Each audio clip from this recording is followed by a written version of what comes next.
رونالدو رونالدو رونالدو.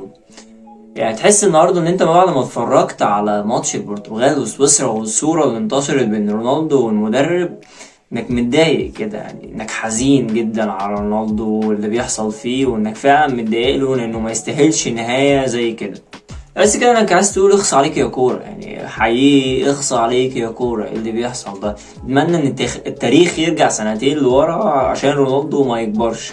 اذا كان رونالدو او ميسي، يعني تحسهم عايز التاريخ يرجع بيهم عشان يفضلوا يلعبوا ويفضلوا موجودين لحد دلوقتي. لكن دي هي سنة الحياة، ان انت بتكبر والناس مش مدركة ان رونالدو عنده 38 سنة. وده هوس رونالدو باللعبة خلى الناس تنسى الموضوع دوت، ان هو بقى عنده 38 سنة وداخل على 40.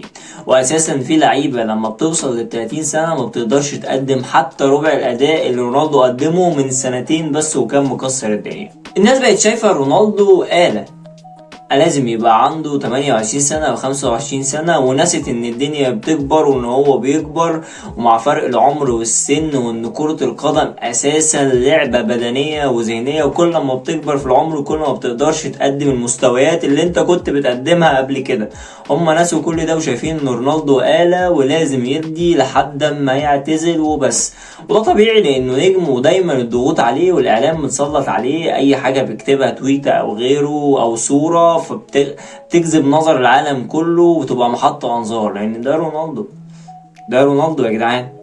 الواحد حقيقي فعلا زعلان على رونالدو واللي بيحصل له دوت، حقيقي الواحد زعلان عليه لانه نجم واسطورة من اساطير كرة القدم، حرفيا مش هتتكرر خالص.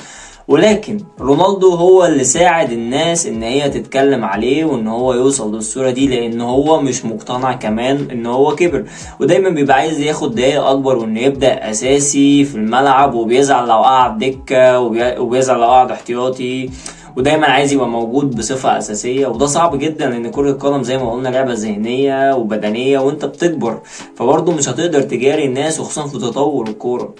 والواحد حزين ان هو بيقول كده انه مش عايز الناس دي تكبر. الواحد فعلا مش عايز ان اذا كان رونالدو او ميسي او صلاح، الناس اللي انت بتحبها دي مش عايزها تكبر، حرفيا مش عايزها تكبر.